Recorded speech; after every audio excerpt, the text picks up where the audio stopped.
Habang ang puso ni Victoria ay nadudurog sa bawat utos, ang galit ni Guillermo naman ay tila apoy na walang balak pumatay kung hindi ang tumupok ng lahat. Sa bawat patak ng luha ni Victoria, tila lalong nabubuhayan ang pagnanasa at paghihiganti ni Guillermo. Ngayong gabi, ang silid na dati kanlungan ng dalaga ay nagiging entablado ng isang malupit na laro ng kapangyarihan at pagpapasailalim. Tama pa ba ang pagtitiis para sa ama o ito nang simula ng tuluyang pagkawala ng pagkatao ni Victoria?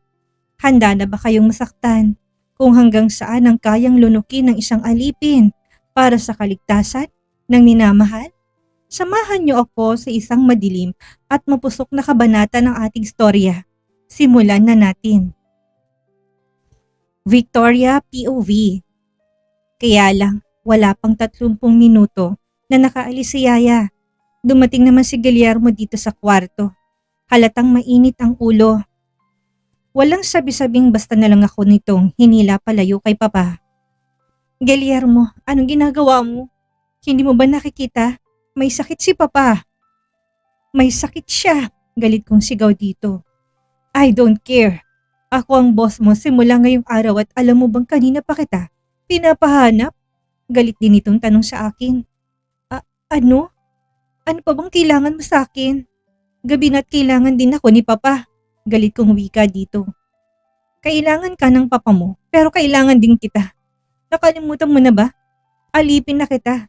At kaya kita pinapahanap ngayon dahil gusto kong utusan ka. Nalinisin ang kwarto na tutulugan ko ngayong gabi. Seryosong wika nito sa akin, hindi naman ako makapaniwala sa narinig. Ano daw? Pagkatapos nito magpakasasa sa katawan ko, utusan ako nitong si Guillermo na maglinis ng kwartong tutulugan nito. Nasaan ang hustisya? Nasaan ang kaluluwa ni Guillermo? Alam mo, isa lang naman ang dapat mong piliin para hindi ka mahirapan Ang sundin lahat ng nais ko at kusa kayong umalis sa lugar na to. Isa lang, Victoria. Isa lang ang pipiliin mo. Seryosong tanong ito sa akin. Naawa naman ako na napatitig kay Papa. Mas mapapanatag sana kung sasama dito kay Guillermo kung nandito na si Yaya Rosie. At least may makakasama si Papa dito sa servants quarter. Pero wala Wala pa si Yaya. Paano ba yan? Sasama ka ba sa akin para linisin ang silid na gusto kong tulugan? O sasama ka? Muling wika ni Guillermo. Pasimple kong pinunasan ng luha sa aking mga mata. Wala na akong magawa kung hindi ang mabigat na hakbang na naglakad palabas ng silid. Victoria, anak ko. Wag mo siyang sundin, anak ko. Tawag ni Papa sa akin. Para namang may libo-libong kutsilyo na tumarak sa puso ko nang marinig kong pakiusap na yun ni Papa. Kung pwede lang, kung hawak ko lang siya ng mga desisyon, mas gugustuhin ko pang manatili sa tabi ni Papa. Huwag kang mag-alala, Victoria. Wala akong planong sunugin ang servants quarter na ito. Hindi ako ganun kasama para gawin sa Papa ang ginawa niya sa mga magulang ko. Seryosong muling bigkas ni Guillermo. Napatigil naman ako sa paghakbang. May luha sa mga mata na hinarap ko ito. Alam kong nagbalik ka dahil gusto mo magiganti. Pero Guillermo, maniwala ka sa akin o hindi, nakita ko na kung paano pagsisihan ni Papang mga nagawa niya. Halos gabi-gabi siyang binabangungot. Palagi niya sinasabi sa akin na kung may babalik niya ang panahon, hindi niya gagawin yan sa inyo. Umiiyak kong wika. Nagsisisi? Ang papa mo? May natitira pa siyang konsensya? Sa palagay mo ba, ako pa rin ang dating Guillermo na mabilis utuin? Senyorita Victoria, pasalamat ka na lang sa paglipas ng 5 taon. Hindi pa rin kumukupas ang ganda mo. Dahil kung hindi, baka kanina ko pa kayo pinatapon sa basurahan kasamang kriminal mong ama. Halos pabulong itong wika sa akin. Pagkatapos noon naglakad ito palapit sa higaan ni Papa. Puno ng galit ang mga mata na tinitigan si Papa sa mga mata. Don Teodoro, hanggang langit ang galit ko sa'yo. At kapag mamatay ka, hindi ka dito sa lupain na dati mong pag-aari ililibing. Ipapabaon kita sa public cemetery. Milyang-milyang layo mula dito para naman kahit ang kaluluwa mo, hindi nagugustuhin pang balikan ng lugar na ito. Puno ng pagbabanta sa boses na wika ni Guillermo kay Papa. Nakita ko naman ang pagpatak Nang luha sa mga mata ni Papa, nagumpisang manginig ang labi nito kasabay ng mahinang boses na kumawala mula sa lalamunan nito. Guillermo, alam kong punong-puno ng galit ang puso mo para sa akin. Patawad, nagkasala ako. Patawarin mo ko. Pero sana, wag ang anak ko. Wag, wag mong idamay sa galit mo si Victoria. Pautal-utal na bigkas ni Papa. Nag-umpisa na naman kasi itong hingalin eh. Patawad? Wow, wow Don Chodoro. Alam mo bang ibig sabihin ng katagang yan? Patawad? Tumatawang bigkas ni Guillermo. Pagkatapos noon nakapamulsa ko nitong nilapitan at tinitigan sa mga mata. John Todoro, alam mo ba kanina lang inumpisan ko nang ipagiganti ang mga magulang ko? Natikman na ni Victoria ang bagsik ko pero feeling ko hindi naman siya masyadong nasaktan eh. Feeling ko nag-enjoy naman siya. Kaya naman ngayong gabi, akin ulit ang anak mo kung hindi siya papayag sa nais ko. Tototohanin kong bintang niyo sa akin noon na ni-rape ko siya. Nakangising muling bigkas ni Guillermo. Wag! Wag! Maawa ka sa anak ko. Wag si Victoria! Wag si Victoria! Umiiyak na bigkas ni Papa.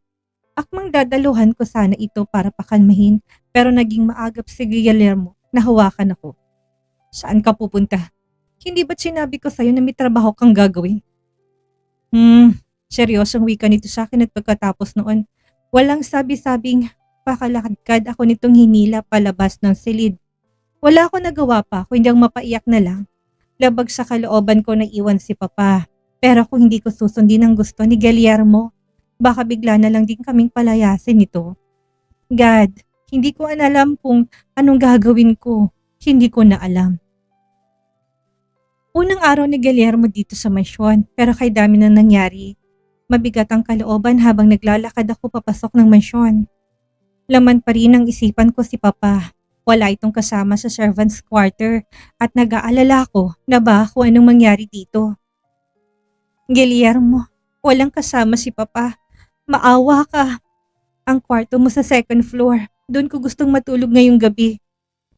Gusto kong yun ang linisin mo. Puto ni Guillermo sa sasabihin ko. Gusto ko sanang magmakaawa dito na payagan akong balikan si Papa sa servants quarter. Pero nang sabihin nito sa akin ng kwarto kong gagamitin ito, kaagad ako nabuhayan ng loob. Malinis ang kwartong yon dahil regular kong nililinis yon. Siguro kaunting punas-punas lang at palit ng kobre kama at ayos na. Matatapos ko kaagad ang trabaho at pwede ko nang balikan si Papa sa servants quarter. Okay.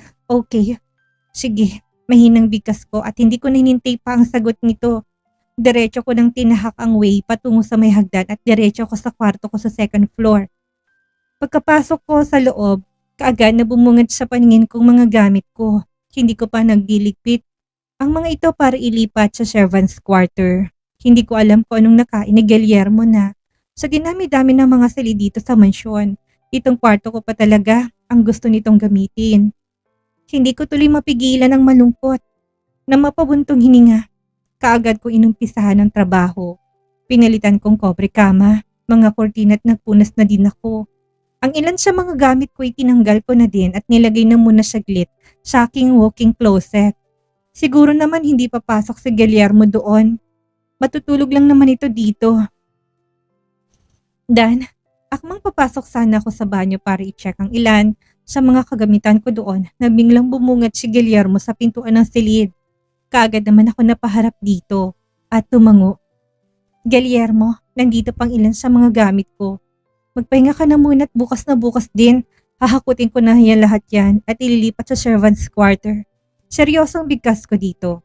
Napansin ko na kaagad naman itong napangisi. Hinagod ako nito ng tingin mula ulo hanggang paa bago tutuluyang naglakad papasok ng kwarto. Hindi ko pa nga maiwasang kabahan nang mapansin kong sinara nitong pintuan at nilak iyon. Okay, sabi mo eh. Pero gusto ko bago matulog, maligo ka muna. Nagmumukha ka na kasing basahan sa paningin ko eh. Nakangising itong wika sa akin. Hindi ko naman mapigilan ang makaramdam ng kilabot sa sinabi nito.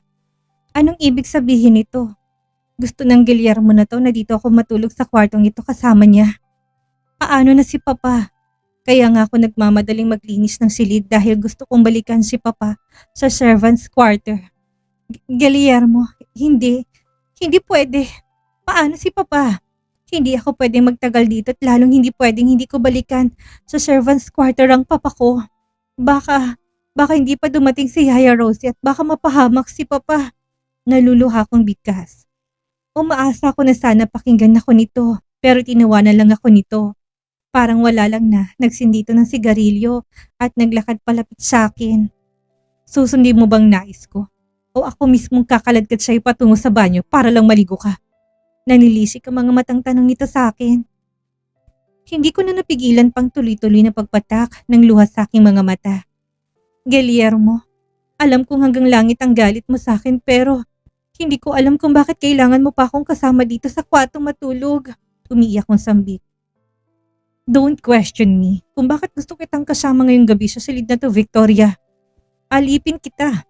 Itatak mo sa isip mo na alipin kita. At lahat ng gusto kong gawin sa'yo ay magagawa ko. Malamig ang boses na sagot nito sa akin. Hindi naman ako nakaimik. Habang patuloy ako sa pagluha. Anong iniiyak-iyak mo dyan? Ayaw mong maligo? Fine. Kung ayaw mong maligo, ayos lang. Kaya ko namang sikmurain ng pagiging madungis mo eh. Galit nitong bigkas at impit akong napahiyaw nang walang sabi-sabing basta na lang nitong hinilang suot kong blouse. Walang kahirap-hirap na tinanggal nito yon sa aking katawan kaya wala sa sariling napahiyakap ako sa aking sarili. Alam mo bang habang nakikita kong luha sa mga matang yan, mas lalo kong nanggigigil. Ibig lang sabihin nito, effective ang pagpapahirap ko sa'yo. Sa kalooban mo, seryoso nitong muling wika sa akin. At ang mga hawakan sana nitong pisngi ko pero mabilis akong napaatras. Hindi pa nakarecover ang katawan ko sa mga nangyari sa atin kanina. Guillermo, masakit pang buo kong katawan. Seryosong sagot ko dito. Alam ko na kung anong kailangan nito at kung bakit ginisto nitong dito ako matutulog ngayong gabi. Gusto nitong gamitin na naman ang katawan ko. Gayong katatapos lang ako nitong gamitin kanina. Wala akong pakialam.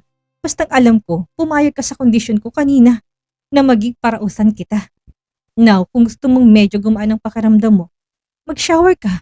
Nakangisi nitong wika.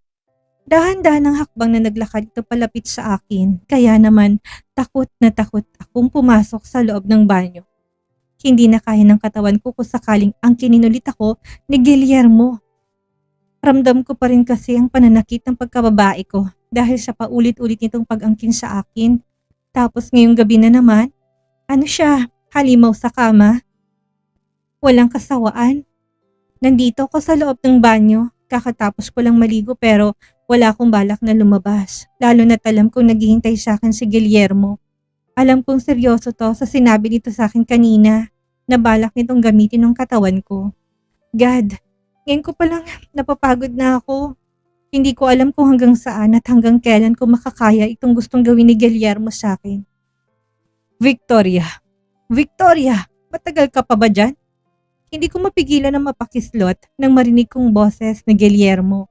Malakas nitong pinakalampag ang pintuan ng banyo, kaya naman lalo nadagdagan ng takot na nararamdaman ng kalooban ko. Victoria, lalabas ka dyan o sisirain kong pintuan ng banyo na to? Muling wika ni Guillermo. Kaagad ko namang pinunasan ng luha sa aking mga mata. Alam kong hindi ako nito titigilan hanggat hindi ako lalabas dito sa loob ng banyo.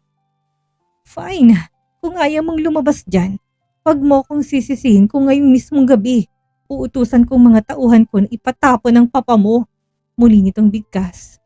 Puno ng pagbabantang tono ng boses nito, kaya naman kaagad ako nakaramdam ng matinding pag-aalala para kay papa. Alam ko ang kayang gawin ni Guillermo at alam kong hindi ito nagbibiro. Walang sabi-sabing mabilis ako naglakad patungo sa pintuan ng banyo at binuksan yun. Hindi Guillermo, wag, maawa ka kay papa. Nakikiusap kong bigkas. Kaagad na may itong napangisi habang naglalakbay ang paningin nito sa kabuuan ko mula ulo hanggang paa. Kailangan pang takutin para lumabas eh. Ano ka? Ganito na lang ba palagi, Victoria? Kailangan pa kitang takutin para lang sundin mong nais ko. Seryosong tanong nito sa akin at hindi ko mapigilan ang maipikit ang aking mga mata nang basta na lang nitong hablutin ng tuwalya na nakabalot sa buo kong katawan. Guillermo, perfect. Mga ganitong katawan, alam mo bang kaagad na tumataas ang libido ko? Marami na akong mga babaeng nakama. Pero alam mo bang ikaw pa rin ang hinahanap-hanap ko? Iba ka pa rin talaga, Victoria. Sariwa't perfect ang hubog ng katawan. Nakangisi nitong wika at naramdaman ko na lang na basta na lang dumampi ang isa nitong palad sa kanang boobs ko at ang dila naman ito'y basta na lang dinilaan. Guillermo, wag. Huwag, tama na. Mahina akong bigkas. Kaya lang, parang walang narinig ito. Hindi na lang ang pagdila sa paligid. Ang ginawa nito ngayon kung hindi sinipsip pa nito yon. Hindi ko tuloy mapigilan ng mapakagat kahit naman sa labag na sa kalooban ko tong ginagawa niya. Pero hindi pa rin naman may pagkakailang nakakaramdam ako ng sarap. Lalo na't ang isa nitong palad ay nag-umpisa na ding lamasin ng kabila. Pakiramdam ko biglang nawala ng lakas ang tuhod ko dahil sa ginawa nito. Humahaplos yon sa bahaging yon. Guillermo, tama na please. Tama na. Mahina akong bigkas. Kaya lang imbis na pakinggan nitong pakiusap ko. Walang sabi-sabing basta na lang ako nitong hinila patungo sa kama. Inihiga ko at kagad din tong dumagan sa akin. Tama na? No, masyadong mahabang gabi at marami akong task na ipapagawa sa'yo, Victoria. Narinig kong bulong nito sa may punong tenga ko. Task? Anong task? Kinakabahan kong tanong. Narinig kong mahina nitong pagtawad kahit papaano nakahinga ko ng maluwag nang sa wakas. Umalis to sa ibabaw ko. Akala ko makikinig to sa pakiusap ko na wag na muna. Pero ganun na lang ang palalaki ng mga mata ko sa pagkagulat nang walang sabi-sabing basta na lang nitong binabangso at nitong pantalon. Task? Yeah, ang task mo ngayon ay ikaw magtatrabaho ngayong gabi. Nakangisi nitong wika sa akin. Kaagad naman lalaki ang mga mata ko sa pagkagulat. Mabilis akong napabangon ng kama at hinilang kumot para itakip yon sa aking kahugdan. Guillermo, hindi. Ayaw ko. Takot kong bigkas. Ibinalabal kong kumot sa aking katawan at pagkatapos nun, walang sabi-sabing naglakad ako patungo sa pintuan ng kwarto nang bigla akong habulin ni Guillermo. Walang sabi-sabing hinila ko nito pabalik ng kama at tinulak. Saan ka pupunta? Sa palagay mo ba? Makakatakas ka sa akin ngayong gabi? Seryosong tanong nito sa akin. Guillermo, hindi. Kung ano man ang ipapagawa mo sa akin ngayong gabi. Ayaw ko. Hindi ko kaya. Umiiyak kong bigkas. Kaya mo. Kakayanin mo, Victoria. Dahil kung hindi, alam mo na kung anong mangyayari sa inyong mag-ama, hindi ba? Nanilisik ang mga matang sagot nito sa akin. Manglang saplot na din to ngayon sa harap ko. Nakita mo naman siguro kanina kung paano ko magalit, hindi ba? Anong gusto mo? Tuturukan kita ng gamot pang painit o pusa mong susundin ang nais ko? Seryoso nitong tanong sa akin. May luha sa mga matang kaagad naman akong umiling. Guillermo, do it now, Victoria. Lumuhod ka sa harapan ko at gawin mong dapat gawin. Bulgar rin itong wika kaya naman muli ako napailing. Kaya lang, ano pa ba nga? Panama ng lakas ko kumpara sa lakas nitong si Guillermo. Sapilitan ako nitong pinaluhod sa harapan at tinawakan ako sa buhok. Masakit yun. Kaya naman kahit nalabag sa kalooban, kailangan kong sundin ang nais nito. Sinunod ko lahat ng gusto ni Guillermo gawin ko. Lahat-lahat at doon ko tuluyang naramdaman kung gaano na talaga kababa ang tingin sa akin ni Guillermo ngayon. Naghahalo ng luha mula sa aking mga mata. Pati na rin ang aking laway pero walang awa si Guillermo. Hanggang sa naramdaman ko na lang na bigla na lang nanginig ang katawan nito. Sabay ng pagkapuno ng bibig ko. Ang galing mo talaga, Victoria. Ramdam kong paniliit ko sa aking sarili. Hindi ko na nga namalayan pa kung paano natapos ang lahat-lahat. Guillermo, tama na. Masakit na. Hindi ko alam kung ilang beses nang lumabas sa bibig ko ang katagang yon. Dahil totoo naman talaga eh. Feeling ko nagkasugat na ako sa bahaging yon dahil sa hindi mabilang na pag-angkin nito sa akin. Hindi pa rin to nagsasawa. Tama na. Tama. Ganyan nga, Victoria. Pag makaawa ka sa akin. Pag makaawa ka na tigilan na kita para mas lalo kong gaganahan sa'yo. Nakangisi nitong wika sa akin. Ang tingin ko na lang ngayon kay Guillermo ay parang isang demonyo. Demonyo na unti-unting pinapatay ang katawan ko sa pamamagitan ng pag-angkin. Mariin ko na ipikit ang aking mga mata. Hinayaan ko kusang tumulong mga luha sa aking mga mata nang maramdaman kong pagkagat ni Guillermo sa aking balat. Aray! Daing ko. Guillermo, masakit! Masakit na! Muli kong sambit. Pakiramdam ko para na ako isang lantang gulay sa ilalim nito. Hindi ko nga din maramdaman ang aking balakang dahil sa matinding pangangalay. Hingal na napasubsob to sa leeg ko habang ako naman patuloy pa rin sa pagluha. That was great. Since nakikita kong para ka ng lantang gulay, hanggang dito na lang muna tayo, senyorita. Narinig kong sambit nito. Pagkatapos nun, walang sabi-sabing umalis to sa pagkakadagan sa akin at walang sabi-sabing muling hinagilap ang sariling mga kasuotan at isa-isang sinuot yon. Magpahinga ka ng maayos, Victoria, hanggang sa ulitin. Nakangisi ditong muling wika at parang isang basahan na basta na lang akong iniwan dito sa ibabaw ng kama. Nakatihaya, walang kahit na isang saplot sa katawan. At tahimik na umiiyak dahil sa parusang natanggap ko na naman ngayong gabi. Hanggang kailan mo ko paparusahan ng ganito, Guillermo? Kaya ko pa bang magtagal ng ganito? Mahina akong sambit. Nanginginig ang katawan na pilit akong bumangon, pero hindi ko talaga kaya. Kaya naman basta ko nalang hinilang kumot at itinakip yun sa hubad kong katawan kasabay ng pagpikit ko. Muli ako nagkamalay, umaga na, maliwanag ng buong kwarto. At una ko na silayan si Yaya Rosie. Diyos ko, Senyorita Victoria, salamat sa Diyos at gising ka na. Umiiyak nitong wika sa akin. Akmang babangon sana ako pero muli ako napadaing sa sakit ng katawan na nararamdaman ko ngayon. Yaya, masakit po. Masakit po. Umiiyak kong sambit. Walang hiya talaga ang Guillermo na yan. Walang hiya siya. Ani naman ni Yaya sa akin habang halata sa mga mata nito ang pagkaawa sa sitwasyon ko ngayon. Senyorita Victoria, kung may magagawa lang sana ako para matulungan ka. Ni-rape ka ba ni Guillermo kagabi? Bakit ang dami mo pasa sa katawan? Umiiyak nitong tanong sa akin. Hindi ko naman mapigilan ang mapahagulhol ng iyak. Kinapa kong aking katawan at doon ko napagtanto na may damit na ako. Yaya, sino nagsuot ng damit sa akin? Tanong ko dito.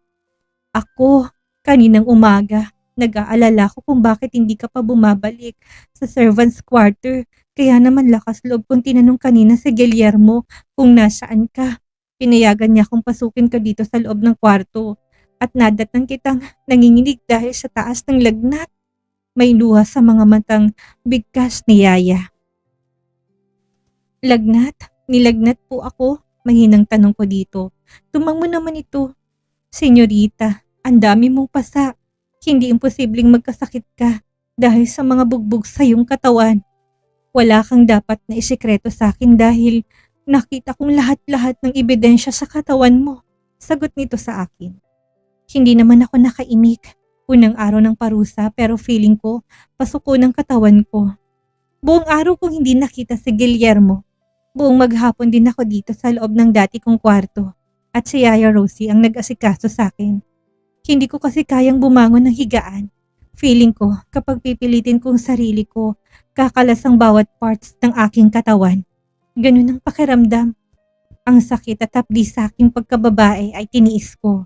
Kahit na may mga gamot na ibinibigay sa akin si Yaya Rosie, hindi pa rin sapat yon para maging maayos ang kalagayan ko buong araw.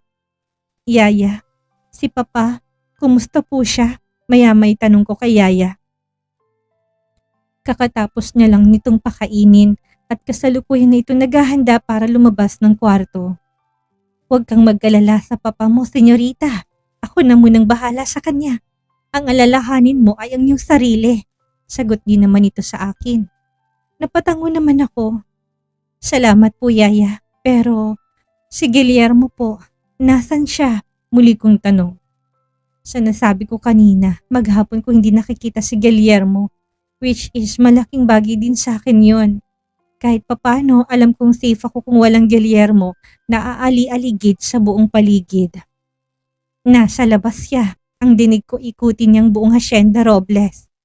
Pero kahit na ganun pa man, marami siyang mga kasamang mga bodyguards, senyorita. May mga dumating ulit kanina.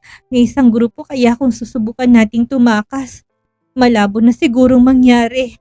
Sagot naman ito sa akin. Hindi naman ako nakaimik. Lihim akong nagdarasal na sana maawa sa akin si Guillermo at wag na nitong ulitin ang ginawa nito sa akin na nagdaang gabi. Sige na, magpahinga ka na, matulog ka. Muling wika ni Yaya sa akin. Kinakabahan naman akong tumango. Ngayong aalis na si Yaya dito sa kwarto, may posibilidad na muling dumating si Guillermo at baka kung anong gawin nito sa akin. Senyorita, alam kong natatakot kang mag-isa dito sa silid pero huwag kang mag-alala. Mamaya pagkatapos kong asikasuhin ng papa mo, ay babalikan kita. Gagawa ko ng paraan para mabalikan kita. Muli nitong wika sa akin. Yaya, I think kaya ko na pong sarili ko. Pwede naman na siguro kung bumaba ng servants quarter eh. Sasama na po ko sa inyo. Mahina kong sambit at akmang babangon sana ko pero maaga pa ko nitong pinigilan. Huwag mong gawin yan, senyorita. Seryosong sagot nito sa akin. Hindi ko namang mapigilan ang mapakunot noo. Kaabilin-bilinan sa akin kanina ni Guillermo. Nasabihan ka na wag ka daw magtangkang lumabas ng silid na ito. Seryosong sagot nito sa akin. Kaagad ko namang naramdaman ng malakas na pagkabog ng dibdib ko. Dito ka lang daw. Gusto niya na sa pagbabalik niya. Madadatnan kanyang nandito sa kwarto na to. Muli nitong wika. Pero Yaya, sundin na lang muna natin siya. Alam mo ba, nakita ko si Guillermo kanina kung paano nagalit sa isa sa mga tauhan niya. Hinataw niya yun ng 2x2 hanggang sa nawalan ng malay. Kaya hindi nakakapagtaka na maaari niya ding gawin yan sa atin kapag hindi tayo susunod sa nais niya. Muli nitong wika. Huwag kang mag-alala. Nakita naman ni Guillermo kanina kung gaano kataas ang lagnat mo. Katunayan nga ang isa sa mga tauhan niya pang inutusan niya na ibili ka ng gamot. Ibinili niya din sa akin na alagaan ka. Kaya naman, hindi naman na din siguro siya gagawa ng mga bagay na mas ikakapahamak mo pa. Muli nitong bigkas. Wala sa sariling napatango ako. Salamat Yaya. Pasensya na po kayo sa akin. Pasensya na po kayo kung pati kayo nadamay sa sigalot na to. Wika ko. Ngumiti lang to sa akin at ilang saglit lang. Mabilis na din tong lumabas ng silid. Sa muli kong pag-iisa dito sa loob ng kwarto, nagpa siya akong bumangon at bumaba ng kama. Nagtagumpay naman ako. Pero ramdam ko talagang pananakit pa rin ang aking katawan. Dahan-dahan ako naglakad patungo sa salaming bintana at dumungaw at ganun na lang ang panlalaki ng mga mata ko. Sa pagkagulat ng unang sumalubong sa paningin ko ay ang malalaking traktura, mga bulldozer at kung ano-ano pang malalaking equipment.